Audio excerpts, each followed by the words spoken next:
Ang mga kongresista pinagsabihan ni Senate President Francis Escudero na mag-aral sa rules ng Kongreso. Si Mean Corvera sa detalye ng balita. Hindi na kailangan i-memorize yan. Ikala na talamin kung bakit sila gigil na gigil. Hindi ko na pag-aaksayahan ng Yan ang sagot ni Senate President Francis Escudero sa mga kongresista sa pagmamadali ng Kamara na aksyonan ng impeachment case laban kay Vice President Sara Duterte na nakapending sa Senado. Kahapon, naghain ng motion for issuance of writ of summons ang prosecution panel para hilingin sa Senado bilang impeachment court na pasagutin na ang Vice Presidente sa mga articles of impeachment na isinampalaban sa kanya. Pero paalala ni Escudero, hindi pa nagko-convene ang Senado bilang impeachment court kaya wala pa silang kapangyarihan para pasagutin ang Vice Presidente. To answer him directly and in advance, kapag ka may sesyon ang Senado, doon lamang pwedeng magpresenta sila ng articles of impeachment at doon lamang din pwedeng i-convene ang impeachment court sa pamamagitan ng pagsusumpa ng mga miyembro ng Senado. That can only be done when Congress is in session.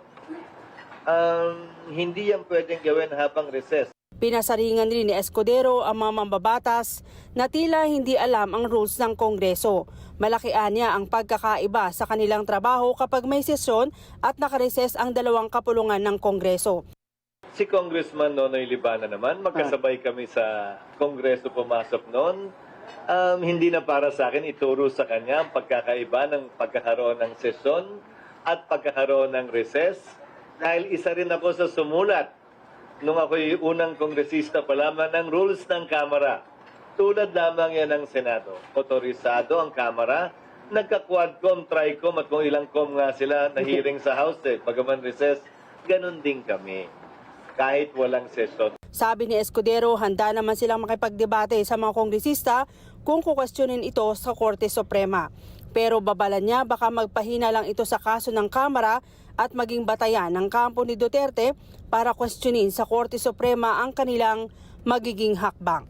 Natutunan ko, bata pa lamang ako, sa kakamadali, minsan lalong nagtatagal. Baka mamaya binibigyan lamang nila ng dagdag na rason at armas ang nasasakdal, ang dinedemanda nila, ang ini-impeach nila para questionin yung proseso sa Korte Suprema.